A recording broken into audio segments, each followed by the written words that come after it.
In ICU patients, you are encountering a lot of emotional toll. But in ward, most of the things that happen there, you have stable patients. You have the patients who are the GCS is 15, so it's a bit easy for you to interact with them. But now in a critical care unit, you find that you are the one to make decisions for this patient. At the end of the day, you are the one to update the relatives, the family. I still remember the date and even the hour. I had just come on a night shift. It was on 20th of December. I received a GCS 15 patient. And that means the patient is very alert, we are talking? Yes, the patient is alert. The moment I went to see another patient, I had the monitor alarming. I rushed to the bed. I find what the monitor was telling me is a systole. I tried to check for the pulse. Systole means no heart rate. A systole. I looked for the patient, I looked for the leads, they are well placed. I decided to check for a pulse, there's no pulse. I started CPR, crying. Tears were rolling. Hello my people and welcome to yet another episode of Pulse Check. I'm your host Pauline Gure, and today we are going to meet a very important person who is going to take us through what happens behind the walls of the ICU. With me today is Douglas. I'm going to give him an opportunity to introduce himself. Karibu sana Douglas. Thank you. Thank you so much for coming. Thank you. As you have been told, I'm Douglas Namulanda, US RN, highly dedicated and skilled nurse. I'm specialized in critical care. Thank you so much for creating time to come here. I really have always wanted to give people a snippet of what happens in the ICU, because I know there are no many people who really know what happens behind the scene. And thank you so much for giving us this opportunity. Thank you. Kindly take us through your education background. I started my education in a very remote place. From there, I went to a good secondary school in Kakamega, Lugari Boys. Then from there, I joined KMTC in Vihiga County. From there, I was motivated now in critical care. I studied in Amref International University. So when we go back to your KMTC life, Yeah. how was your experience in the KMTC? In KMTC. Back then in KMTC, it was very tough. I didn't know what was going to happen, and I was almost quitting. But by the grace of God, I managed to succeed, and here I am. I want us to talk about the hardness. When you say it was hard, what exactly do you mean? I remember the first day when we went to clinicals. The first patient we met had grade 4 wounds. And that was my first time to meet such kind of a patient. I felt that this one I can't do. You can't do? Yeah. Were there other things that were going on that you felt were too much for you? Yes. The demands they were trying to put on us, the regulations, what they are supposed to be done. I felt it's too hard for me. More so, I'm the person who was used to a soft life.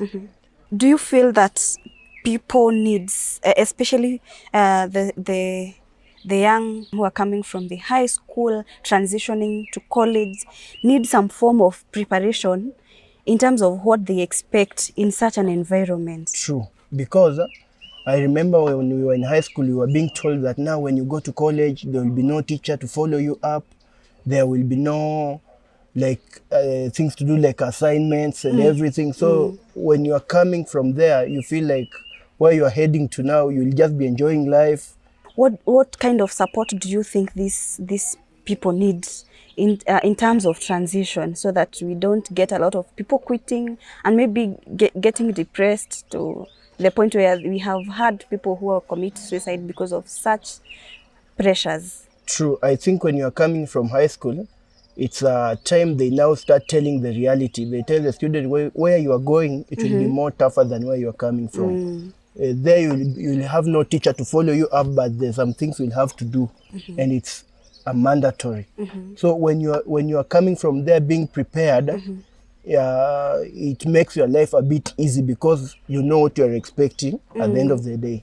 Do you feel that like you got support that you needed from maybe your lecturers?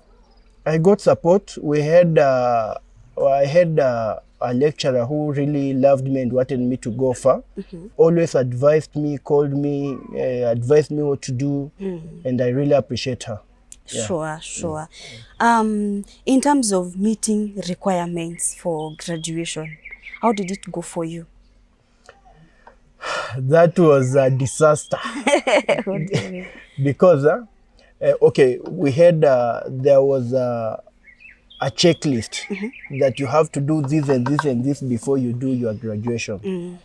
So unfortunately, when it happened that by that time I had not finished my case study, and while other people were being cleared, I was told to go back to the village to finish my community diagnosis. That's when I got a chance now to be cleared for the exams. Do you feel like by the time you're completing your studies, were you prepared to face the world?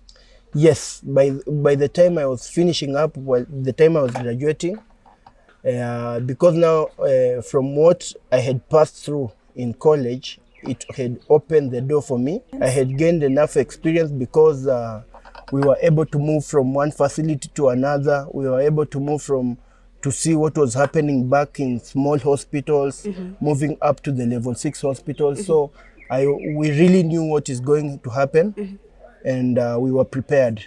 Wow, that is nice. Now, by the time you're finishing, you're graduating and transitioning now to the other world of being an employee, how was it for you? It was easy.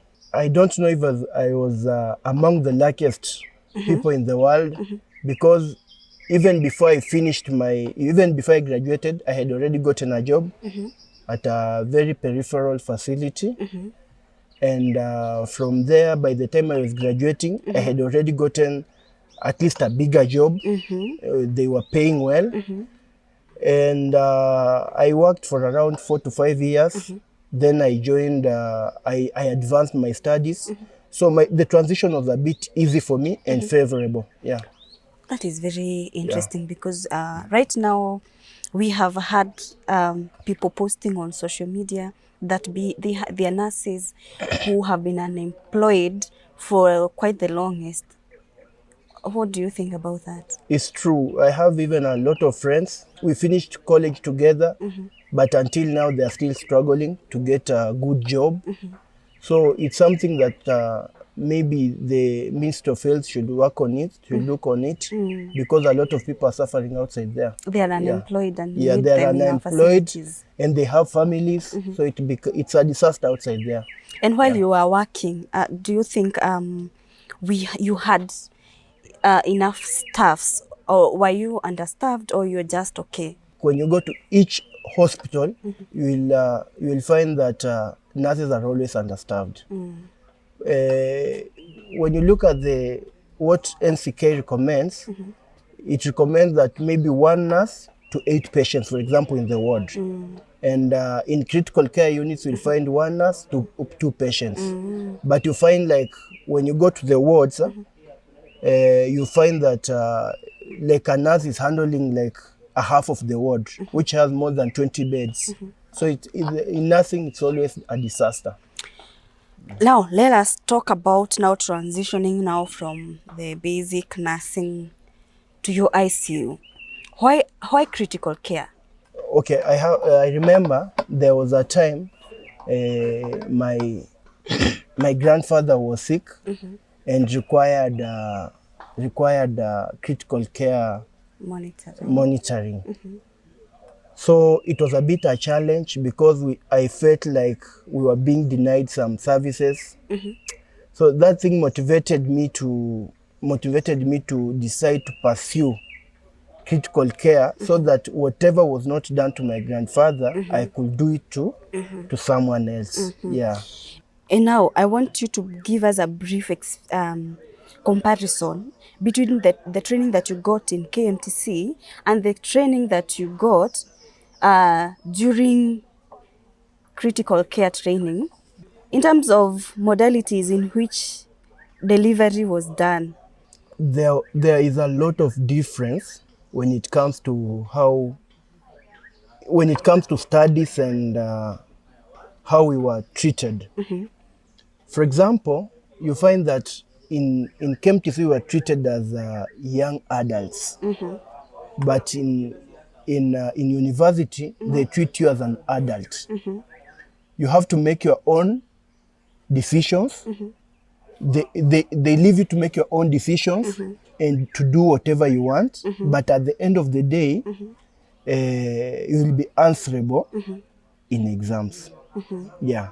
But now in KMTC, you are being followed from the class teacher up to the principal. That was the difference. Do you feel like it was necessary? The best way is to reduce the pressure in KMTC because now you find most of the students, they are quitting. Reason being the pressure. So when at least they slow down a little bit, even benchmark, if they can benchmark in universities and find how they do there, because most of the students, they enjoy more in universities than in KMTC. So there's a big difference. So what I'll just suggest, we could be having that benchmarking between the KMTC and universities. They see. You know, in KMTC, they place you for clinical rotations, and that is very good approach.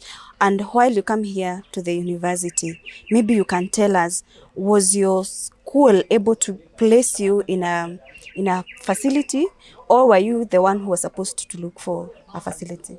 In terms of placement, they are matching. In KMTC, you are being placed somewhere, but in university, you are given options. You are being told you can either go to this or this or this facility. You choose the one that is favorable for you. And now, while you transition now to critical care, after now you have graduated, and now you have gone for, you are transitioning now to being an ICU nurse. How was the job market like? It was very easy for me. I didn't tarmac. I finished college, university. Even before I got my NCK certificate, I had already gotten a job As a critical care nurse. critical care nurse. Okay. It was very easy for me. You now in the ICU, and you have gone now to start working as a critical care nurse. How was your experience? In critical care, it's tough. It's tough but easy. Yeah. Because you are not nursing only the patient, but you are nursing the relatives, you are nursing the family, you are nursing the management, and you also need time for yourself. So it's a bit crazy. What is the difference now in your nursing care modalities? Mostly in ICU patients, you are encountering a lot of emotional toll. But in ward, most of the things that happen there, you have stable patients. You have the patients who are the GCS is 15, so it's a bit easy for you to interact with them. But now in a critical care unit, you find that you are the one to make decisions for this patient. At the end of the day, you are the one to update the relatives, the family. But in terms of modalities, critical care units are tough. They are tough. Yeah. So how was it like now finding yourself around very critical patients, machines that are running 24/7? The beginning, I can tell you it was stressful. It was hard. Yeah, but at least at the moment, I know how to navigate around. Yeah. Now when it comes to handle, everybody has their very first time. Now, how was it like, especially for your first intubation? I was scared. I can tell you I was scared. I didn't know what was coming. I remember the first time I reported in the hospital, in the critical care unit, I used to be given stable patients. So you're being stable patients, but who needs very close monitoring. So there was this patient who had severe pneumonia. Unfortunately, he started decompensating. And the next thing I was told, set up for intubation, we might intubate this patient. So I started hanging around, asking people, what am I supposed to put, what and what. And within a minute, I was being called for a code blue, asking, code blue for what? Your patient has decompensated. I moved to the site, I found that they were already doing CPR to my patient. The doctor asked me, you are set for intubation, where are the equipments? It was lucky enough. We have a crash cart. So it was very easy for me. I just brought the crash cart on site. Then they started, everyone was picking whatever was needed, put on the table. That's the time we intubated. But it was really stressful at first, being told that set up for intubation, the same minute, there is a code. It was I don't even know where to start. I don't know where to start from. I was almost quitting, but now, at the end of the day, I survived. Do you feel like you were received by people who were ready to mentor you and show you this is how we do things? Yes, during orientation period, I received, I think the kind of orientation I received was good. When it came to a scenario, was I didn't believe in myself at first place. I was lacking that belief. But as time went by, I believed in myself, and I knew that now I can stand on my own and I can mentor the ones who are coming also. Yeah. So you think right now, how is it with you? Easy.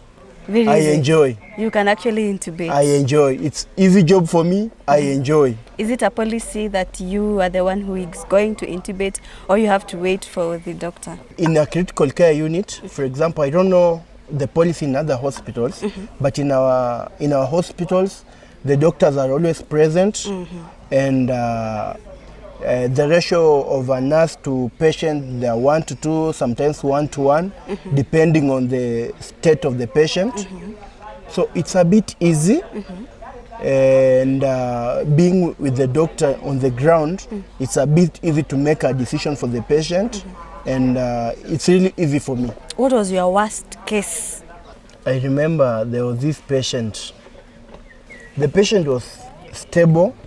So it happened at a time when she got an accident, but she kept on deteriorating. So it reached a point where they said that it reached a point where the patient was deteriorating, and we were to intubate the patient. But before you intubate, we were to receive go ahead from the next of kin to allow us to intubate the patient. So I remember when the next of kin came, it happened that they were not, according to their tradition, they were not supposed to do CPR to the patient. The patient was not supposed to be intubated. So you only do what you can, but you don't do CPR, you don't intubate the patient. He developed respiratory failure. So the best thing to do was to start CPR. We started CPR while we were obtaining consent from the patient, from the relatives. But they said no to intubation.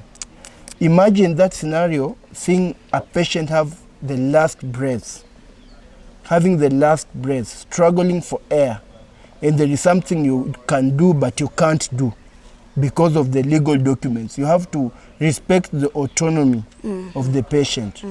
It was so hard. That thing kept on haunting me, but we navigated through.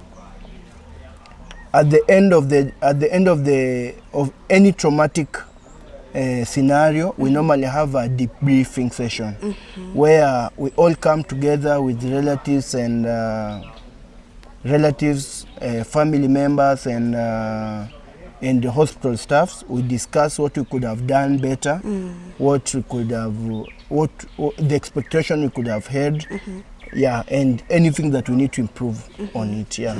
Do you have like counseling sessions? Yes, we normally have counseling sessions. We normally have counseling experts. They are always on the ground. Whenever you feel like you need something of help, they are always there to help. Because that is very necessary. Yeah. Which is your most rewarding moment? There's this patient we intubated. The patient had traumatic brain injury. We intubated the patient, and finally the patient was extubated and went home. The patient came back and he signaled me as the savior for what I did to her. Yeah, I think that was my best moment. That is inspiring. Yeah. What are some of the challenges that you go through? Some of the challenges we are facing, we have emotional toll. We have complex diseases that they are coming through. Then long shifts. Imagine working from, for example, 7 to 9 p.m. So long working hours. Then we face burnout. Yeah. So while delivering care to your patient, have you ever had an unexpected event that shocked you? I still remember the date and even the hour. I had just come on night shift. It was on 20th of December last year, that is 2024. I received a GCS 15 patient. And that means the patient is very alert, you are talking? Yes, the patient is alert. I greeted the patient myself. The moment I went to see another patient, I had the monitor alarming. I rushed to the bed. I find what the monitor was telling me is a systole. I tried to check for the pulse. Systole means no heart rate. A systole. I looked for the patient, I looked for the leads, they are well placed. I decided to check for a pulse, there's no pulse. I started CPR, crying. Tears were rolling. The moment I called the doctor came, asked me, what happened to this patient? This patient was talking. What happened? I don't know what to tell them. That was a heartbreaking moment for me. Yeah. I can imagine. Last year. And I remember the bed 20. You had it was really bad. And there's nothing There's nothing I could have done. There's nothing. I couldn't explain anything. The doctor had no explanation. A lot of support is needed, a lot of strength is needed. Critical care is a disaster department. Yeah. What advice maybe would you want to give to people who want to do critical care as a specialty? First, you should have faith and that energy to do critical care. We not only treat the patients, but we also treat the family. Exactly. Yeah. And the family needs more support than the patient. Exactly. Yeah. Do you usually have a support program for these relatives? What we normally do, for example, in our facility, for example, for traumatic incidents or even death, what we normally do, we have a special room that it's a bit far from the premise, the hospital premise. That's why we normally have counseling. We have counseling sessions. We do debriefing. We support them. Then we give them the continuity, how they will navigate through such kind of scenarios and the loss. Yeah, and it's always rewarding. And even as we work, it is good to always take care of your mental health, as well as the mental health of other workers. True, because in the ICU. As a staff, when you attend such kind of meetings, you when you leave that place, you feel like at least you did your best. What you couldn't do, they will tell you. The best thing you could have done, they will tell you. You live there relieved yourself, because you find most of these cases in ICU, you don't have any control about them. Sure. Yeah. situation. So Douglas, it has come now to our pulse check moment, where we want to check on how you're doing, so that you are not, Pulse. so that you will not be just taking care of your patients, Okay. and your pulse is on a systole. You are checking the carotid or the brachial? No. It's your psychological well-being, All right. your physical well-being, so that you don't take care of everybody else and forget about yourself. So Okay. let's see how you are doing. So are you ready for the pulse check? It is just a yes or no answer. Okay. Do you feel that your colleagues and supervisors offer adequate support for you? Yes. Have you taken any recent day offs to focus on just self-care or relaxation? Always. Do you make time for hobbies, your family, or activities you enjoy outside of work? Yes. Are you satisfied with the balance between your personal life and your demanding work schedule? Very satisfied. Do you feel that the critical outcomes of your patients significantly affect your emotional state? Yes. Have you found effective ways to cope with the emotional challenges of critical care nursing? No. Do you feel your workplace provides enough resources to support mental health? No. Have you experienced significant stress or emotional exhaustion in the past month? Yes. Do you feel emotionally fulfilled in your role as a critical care nurse? Yes. This was the role. Time is up. Hapana. Umekata. How do you think you performed? Well, pulse check huyu jamaa ametunyima time. So you feel you wanted to more assessment, More time. to Those assess patients bana yourself. zilikuwa zinakuja, they are good. They are good. So now you are suggesting that we can take every person working in healthcare deserves a 2 minutes of pulse check. Not even healthcare. In critical care units. Especially critical You deserve care more units. than 2 minutes. It's true, you deserve more than 2 minutes. That is very True. Thank you for that. We are going to consider. Yes. That. Thank you very much. We're very grateful. Just sharing your story. You know, healthcare workers are attributed to be people who can handle stress without necessarily requiring counseling or anything like that. The society seems you as a critical care nurse like somebody who can just go through anything, in the sense that you are a critical care nurse. It is good to show people there that you have feelings, you need support, and wherever you need that support, you are not supposed to keep quiet. So thank you so much for letting us listen to your emotional stories. My classmate, he was... You are class rep. Yeah, you were our You should class tell rep. these people I was You a were class our rep. class rep and very vocal in the... Very vocal. True. And you did an amazing... You are an inborn leader. True. You know, I used to be Thank asked, is leadership an inborn trait or a leader's trained, or are they made? What do you think? I think you... Inborn.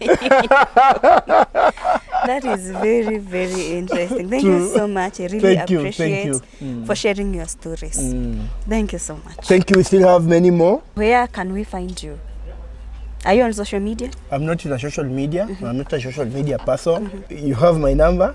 If you need to find me, it's okay. Just to a telephone call. Thank you so much. So our viewers, thank you so much for being with us, for listening to our emotional stories. Please continue following. We promise to bring more content that you can resonate with, and we are requesting you to continue subscribing, sharing our content, liking, and tell us your reviews. And it's just starting. I am your host, Pauline Gure. Until next time, see you.